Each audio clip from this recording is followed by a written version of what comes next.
말씀을 듣는 성도님들에게 질문을 던지고 싶어요. 여러분 정말 신앙생활이 행복하십니까? 나는 정말 신앙생활이 너무 행복합니다. 그렇게 여러분 자신 있게 말할 수 있습니까? 그렇지 않으면 나는 목사님 별로 행복하지 못해요. 또 어쩔 수 없이 그냥 모태신앙이라 교회에 이렇게 나와서 종교 생활하는 그런 정도는 혹시 아닙니까? 저는 담임 목사로서 우리 성도님들, 특별히 흩어진 화평 가족들, 화평교회 성도님들이 정말 좀 신앙생활을 행복하게 했으면 참 좋겠어요. 제가 여러분을 향한 저희 소원은 바로 주님 안에서 행복하게 신앙생활하는 거. 혹간에 보통 사람들이 행복하면은 어떤 좋은 환경, 물질이나 사는 집을 생각합니다. 또 많은 것을 소유해야 행복하다고 생각합니다.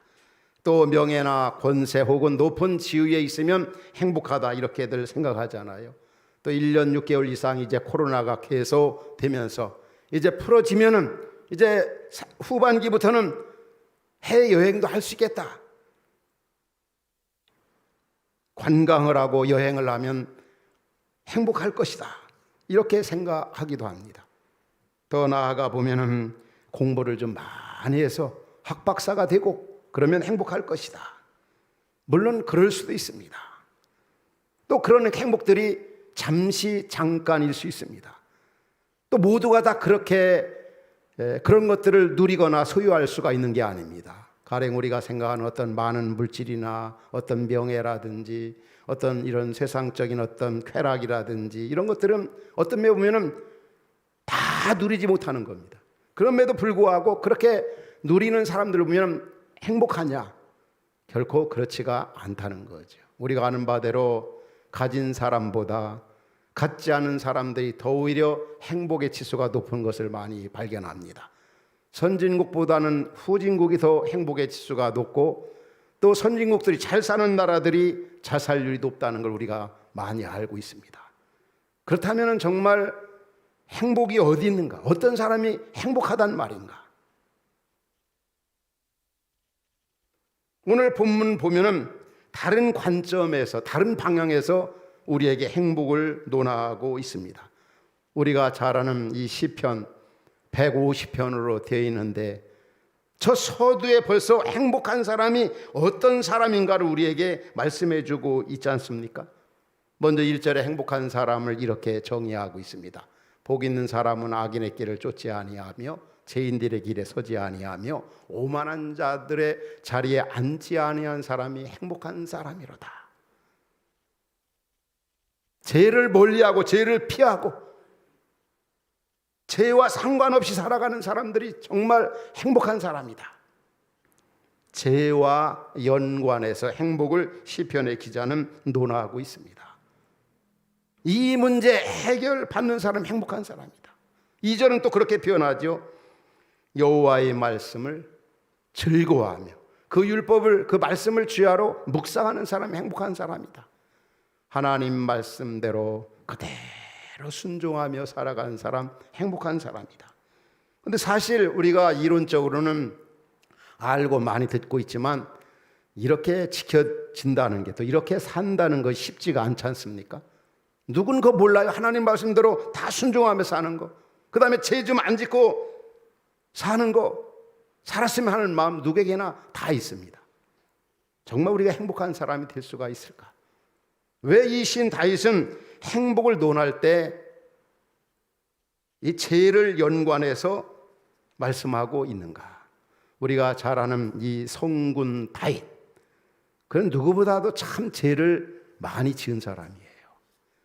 아마 말씀을 듣는 여러분도 다윗만큼은 어떤 면에 보면 죄를 짓지 않았을지도 모르겠습니다. 이 다윗은 참 하나님 마음에 합한 사람이라고까지 성경을 말씀하고 있고 누구보다도 하나님 사랑을 많이 받은 사람인데 진짜 그분은 죄를 많이 지었어요. 이 사무엘하 12장, 13장, 14장, 15장, 16장, 17장, 18장 보면은 다윗이 범죄함으로 말미암아 당하는 그 고난들을 열거하고 있습니다. 그 어떤 죄를 지었습니까? 우리의 아내 밧세바를 취해가지고 간음죄를 지었어요.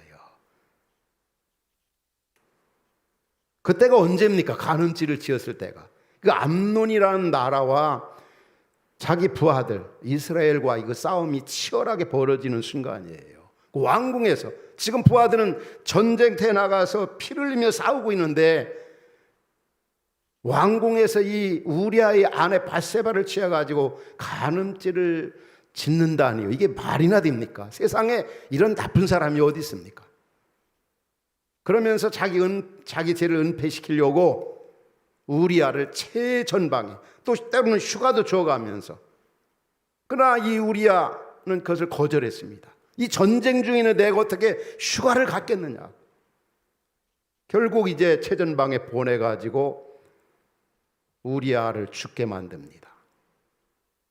이 살인죄, 간음죄를 지은 사람이 바로 이 다윗입니다. 결국 이제 그 다윗이 범한 죄의 결과들이 자손들에게, 자녀들에게 그대로 되풀이되어집니다.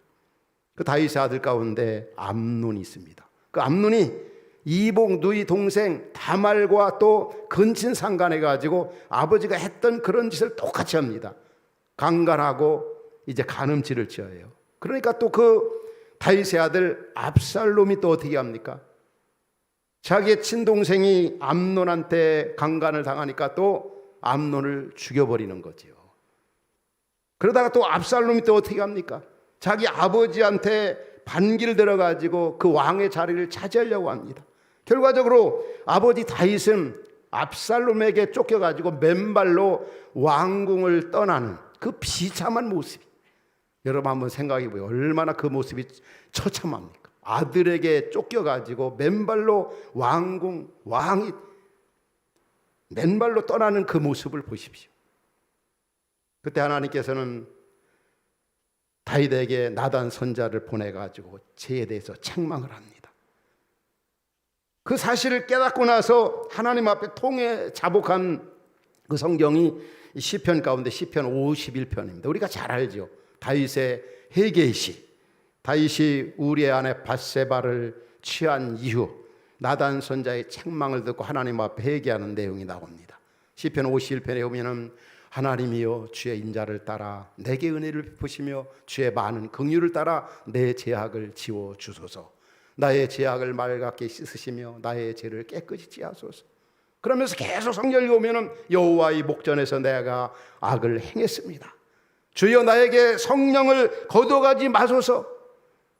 주의 기쁨을 회복시켜 달라고. 죄 짓고 나니까 기쁨이 사라져 버리는 겁니다. 주님 떠나 있다고 하는 아주 위기감이 되어집니다. 그래서 이 본문을 성령의 감동을 받아 기록한 다윗은 이 죄의 결과, 죄의 고통, 죄 지으면 얼마나 아프다는, 마음이 아프고 괴롭다는 걸 알았어요. 그래서 시편 32편 1절 2절에 오면은 그가 내린 정의가 어떠합니까? 오늘 본문에서도 똑같은 말씀을 하고 있죠.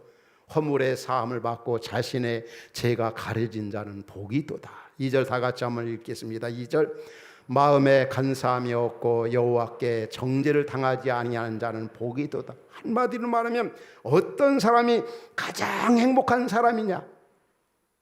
죄 문제를 해결받은 사람, 죄 짓지 않고 하나님 말씀 따라 살아가는 사람, 이 사람이 가장 행복하다는 거예요. 이 죄, 여러분 한번 생각해 보십시오. 우리 자신도 그런 경험을 하죠. 나쁜 짓, 못된 짓, 죄를 짓고 마음이 편하던가요? 행복하던가요? 또 우리 주변에 많은 사람들 봐도 그렇습니다. 잘 나간다고 하는 사람들, 뭐 권세가 있고 뭐 소유한 게 많고 좋은 환경에 산다 할지라도 죄 짓는 사람들의 그 삶의 모습을 보면은 얼마나 불행한지, 그 결과가 얼마나 비참하다는 거. 시인 다윗은 일찍이 그것을 깨달았어요. 이 땅에서 가장 행복한 사람이 어떤 사람이냐? 돈 많은 사람도 아니고 권세 있는 사람도 아니고 공부 많이 하는 사람도 아니고 좋은 집에 사는 사람도 아니고 여행 많은 세계 다니면서 많이 누리는 사람도 행복하고, 물론 그것이 순간적으로 얼마든지 행복할 수도 있지만 그러나 진정한 행복은 죄 문제를 해결받은 사람. 여러분 그렇게 믿습니까? 바로 다윗이 그것을 고백하고 있는 겁니다. 제 문제 해결받은 사람이 가장 행복한 사람이다. 우리가 지금 포스트 코로나 시기를 살고 있지만 이 죄는 어떤 면에 보면은 이 코로나가 이 죄와 유사한 면이 얼마나 많은지 몰라요. 이 코로나가 어떻습니까? 이 전염률이 굉장히 높지 않습니까? 이 죄도 한 사람 아담 한 사람의 범죄로 말미암아 모든 사람이 다 죄인 되어 버렸어요. 모든 사람이 죄를 범하여 버렸음에 부정 과거 완료형으로 얘기하고 이미 끝내버렸다는 거, 이미 다 죄를 범했다. 하나님의 영광, 하나님 앞에 설 수 없다는 거죠. 이 코로나 같은 경우 전염률도 높지만은 얼마나 1년 6개월 이상 이 세계를 완전히 차단 봉쇄시켜 버리고 말았습니까? 별것도 아닌 것 같은 그런 어떤 세균에 온 세계가 완전히 그냥 망가져 버리고 꼼짝 못하지 않습니까? 우리가 짓는 죄가 별거 아닌 것 같아도 이 죄의 결과가 얼마나 비참합니까? 그래서 요즘 이제 백신을 맞기 시작했고 맞지 않습니까? 그렇다 해서 제가 이 코로나가 완전히 사라지는 게 아니지 않습니까?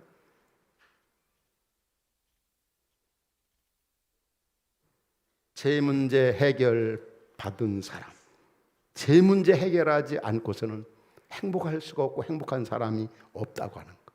이게 본문이 우리에게 주는 첫째 메시지입니다. 진짜 행복한 사람 되려면, 행복한 사람을 이 땅에서 살려면 제 문제를 해결받아야 합니다.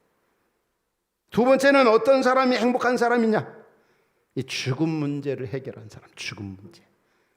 여러분, 죽음만큼 우리 인류의 최대의 적이 어디 있습니까? 세상에. 우리는 어떤 매우 이 땅에 살려고 온 것이 아니라 죽으려고 왔고 죽으러 가는 것 같은 생각이 들 때가 참 많이 있습니다. 세월이 가는 세월 막을 수 없고 나이는 못 속인다, 그런 얘기 많이 하잖아요. 여러분이 아는 것처럼 저도 이제 교회를 개척해서 34년째 목회하는 것 같아요.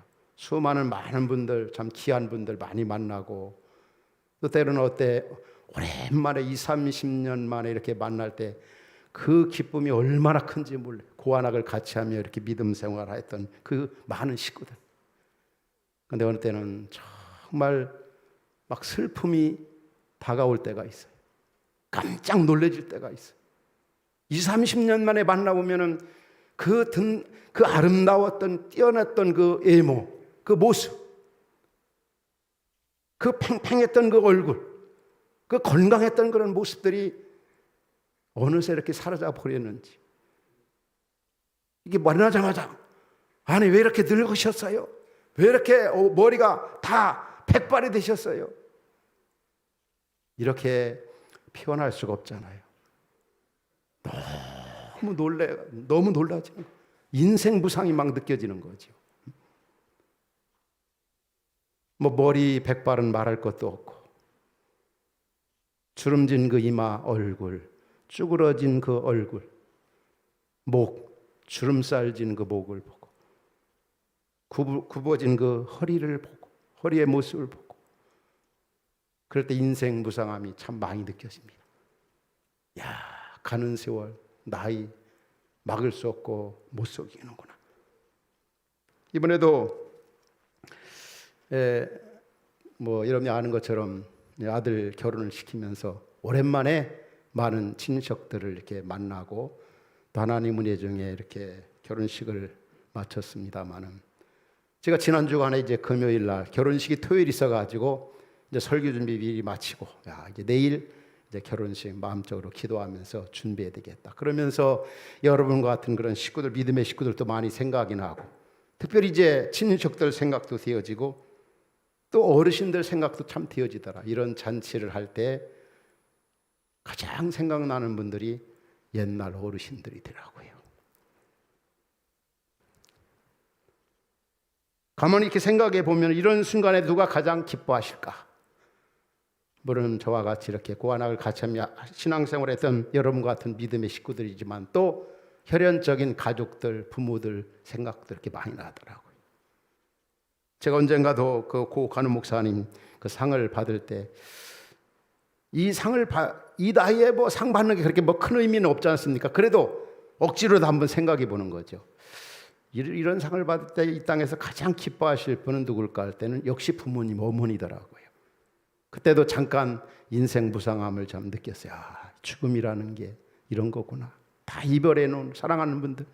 이 결혼식을 앞에 두고도 제가 잠깐 그런 생각을 했어요. 왜냐하면 10년 안에 보면은 큰형님도 하나님 앞에 가시고, 둘째 형님도 하나님 앞에 가시고, 셋째 형님도 하나님 앞에 가시고, 물론 이제 양가 부모님들이야 뭐 오래전에 저희 같은 경우는 또 우리 장모님 지금 98세신데 요양원에 또 계시고, 그러니까 우리 집안에 보면은 어른들이 없더라고. 저도 깜짝 놀랐어요. 막상 결혼식 내일 한다.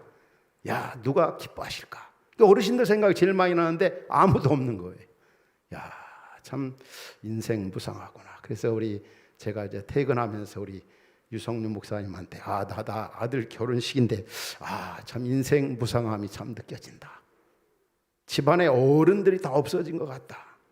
얼마 전에 또 처 오빠도 큰 형님도 또 이렇게 하나님 앞에 가시고, 이 죽음이라고 하는 거 이게 얼마나 우리를 슬프게 하고 우리를 불안하게 하고 우리로 하여금 참 약하게 만드는가.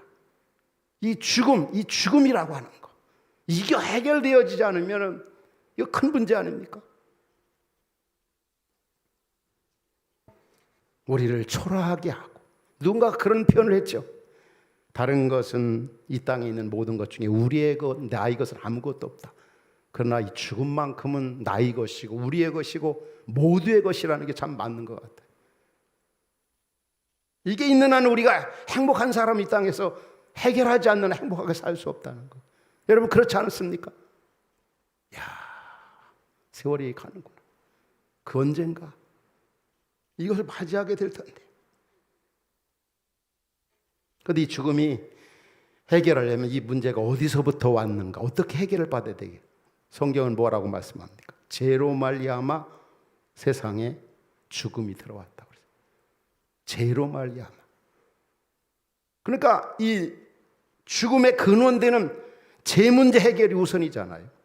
그런데 그 죄 문제를 누가 해결하셨습니까? 바로 우리가 아는 대로 예수 그리스도께서. 우리 너무 잘 아는 성경 말씀, 교회 학교 어린이 때부터 들었던 말씀 잘 알잖아요. 하나님이 세상을 이처럼 사랑하사 독생자를 주셨으니 누구든지 저를 믿는 자마다 멸망하지 않고 영생을 얻게 하려 하심이라. 예수 그리스도께서 사람의 몸을 입고 이 땅에 오셨습니다. 우리 죄 문제 해결을 위해서.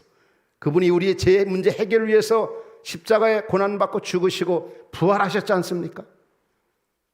그가 찔린 우리의 허물 때문에, 그가 상한 우리의 죄악 때문에 그분이 우리의 죽음, 이 죄로 말미암아 와진 이 죽음 문제를 십자가로 말미암아 완전하게 해결해 주셨습니다. 그래 예수님께서 뭐라고 말씀했습니까? 나는 부활이요 생명이요 나를 믿는 자는 죽어도 살겠고 살아서 나를 믿는 자는 영원히 죽지 아니하리. 이것을 내가 믿느냐고. 하나님의 아들이 있는 자에게는 생명이 있고 하나님의 아들이 없는 자에게는 생명이 없다고 그랬습니다. 많은 분들이 영원히 살고 싶고 영생을 소유하고 싶어합니다. 그렇지 못한 경우가 왜 그렇습니까? 마태복음 19장 16절에는 부자 청년이 예수님께 나와 던진 질문이 뭡니까? 부자입니다. 부자 청년이에요. 40대지만 뭔가 영원히 살고 싶은 거예요. 그러니까 그가 던진 질문이 뭡니까? 선생님이요, 내가 무슨 선한 일을 하여야 영생을 얻으리까? 이 사람은 선한 일을 해야 영생을 얻는 줄 생각했어요. 선한 일에서 영생을 얻는 게 아니라 예수 그리스도를 믿어야, 누구를 믿어야 영생을 얻습니까? 이 질문이 맞는 거예요. 이 사람은 첫 번째 질문부터 잘못되었어요. 오늘날도 뭔가 영원히 살고 싶어 하지만 영원한 생명을 소유하지 못한 이유가 뭡니까? 뭔가 내가 노력을 해야, 뭔가 해야 영생을 얻는 줄로 성경은 그렇게 말씀하고 있지 않아요. 그렇게 생각하고 있거든요. 근데 우리 예수님이 뭐라고 했습니까? 나를 믿는 자는 영원한 생명을 얻는다고. 우리가 잘 아는 요한복음 5장 24절도 그런 말씀이 있지 않습니까? 내가 진실로 진실로 너희에게 이르노니 내 말을 듣고 나 보내시를 믿는 자는 영생을 얻었고 사망에서 생명으로 옮겼느니라. 그리스도 예수 안에서 주어진 영생은 어느 누구도 빼앗아갈 수가 없다는 것. 따라서 우리가 우리 인생의 최고 문제인 이 죄 문제, 또 한 가지 죽음 문제 해결을 위해서는 다른 길이 아무것도 없습니다. 누구예요? 예수 그리스도를 믿는 길 외에는 아무것도 없습니다. 정말 행복한 사람이 되어지기 위해서는 죄 문제를 해결해 주시고 죽음 문제를 해결해 주신 그 주님을 내 인생의 구주로 주인으로 모시는 것, 이게 바로 해결되는 길이고 최대 문제를 해결받는 길입니다. 여러분 그렇게 믿습니까? 정말 이 믿는 일이 얼마나 중요한지 몰라요. 그래서 죄 중에 가장 큰 죄가 바로 믿지 않는 죄라고 있잖아요. 믿지 않는 죄. 오늘 여러분들 이 말씀을 들어가면서 내가 진짜 예수를 믿는지 여러분 점검해 보시 바랍니다. 백화점에 가서 물건을 사고 혹은 안 사고 그런 문제가 아닙니다. 반드시 믿는 일이 얼마나 중요한가. 이 문제 해결받지 않으면 누구도 행복할 수가 없습니다.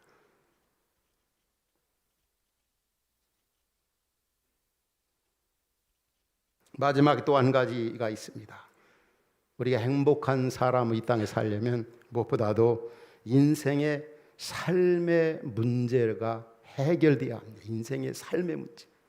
우리 여러 가지 갖가지 문제들이 참 많지 않습니까? 세상에 살면서 헤아릴 것이 많이 있지만 큰 틀에서 인생의 삶의 문제가 뭡니까? 우리 인생이 어디서 와서 무엇을 하다가 어디로 가는가, 역시 여기에 대한 확실한 해답을 얻어야 돼요. 어디서 왔는지, 어떻게 살아야 하는지, 무엇을 위해 살아야 되고 누구를 위해 살아야 되는지, 어디로 가는지. 여러분 여기에 대해서 확실한 답을 가지고 살아가고 있습니까? 이거 모르면 사는 거 재미가 없어요. 혹 어떤 것이 이루어졌다 할지라도 허무주의에 빠져버리는 거예요. 사는 게 재미가 하나도 없어요. 그러나 예수 그리스도를 믿고 나면 내가 어디서 왔는지, 어떻게 살아야 지는지, 어디로 가는지 확실하게 합니다. 우리 예수님 뭐라고 그랬죠? 요한복음 14장 6절에서 뭐라고 말씀합니까? 같이 한번 읽읍시다. 시작. 예수께서 이르시되 곧 내가 길이요 진리요 생명이니 나로 말미암지 않고는 아버지께로 올 자가 없느니라. 바로 예수 그리스도께서 우리의 길이 되시고 생명이 되시고 영원한 길이 되십니다. 그 이분을 알고 나면은 우리 마음 가운데 어떤 생각이 드는가? 나도 좀 이분을 위해 살아야 되겠구나.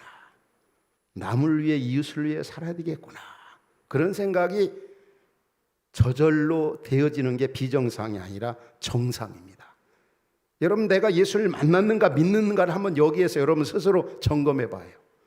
여러분 언제 예수를 만났습니까? 언제부터 나도 예수님을 위해서 하나님의 영광과 나라를 위해서 이웃을 위해 살고 싶은 마음이 언제 있었습니까?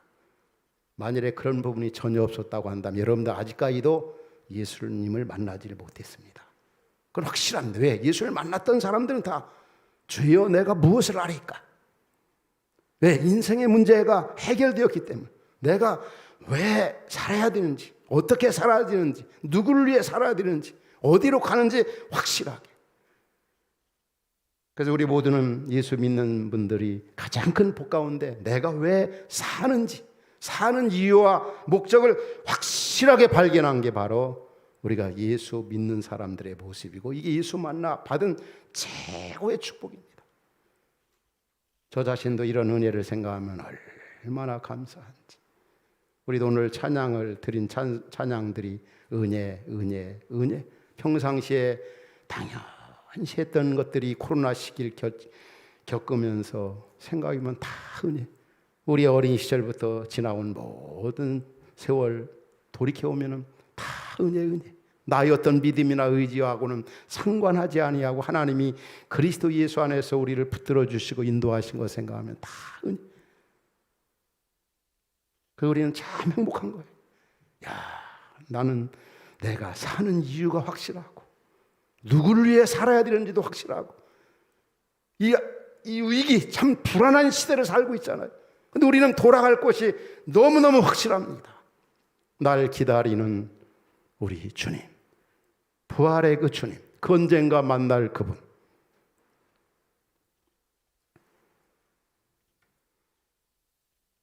결론적으로 말씀을 드리고 싶습니다. 예수님 만난 사람은 이 세 가지 문제가 해결된 사람들입니다. 무슨 문제예요? 첫 번째는 죄 문제, 두 번째는 죽음 문제, 세 번째는 삶의 문제, 인생의 삶의 문제. 얼마나 감사한 일입니까?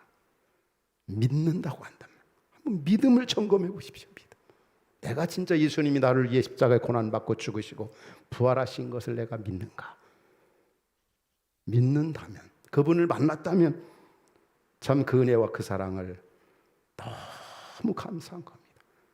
세 가지 문제 해결받은 사람의 삶은 어떻게 되겠습니까? 이제는 다시는 죄를 범하지 아니하고. 왜? 죄가 사람의 이런 불행과 죽음을 가져왔기 때문에 다시는 죄를 범하지 아니하고, 내 힘으로가 아닌 성령의 은혜, 주님의 도우심으로, 그러면서 하나님을 최고로 사랑하는 거죠. 여호와 하나님을 최고로. 하나님 사랑 곧 이웃 사랑으로 연결되어집니다. 사람이 왜 죄를 짓는지 아십니까? 하나님 사랑의 결핍에서 모든 죄가 탄생되는 거예요. 하나님을 최고로 사랑한다면요, 이웃을 사랑하는 것으로 그게 나타납니다.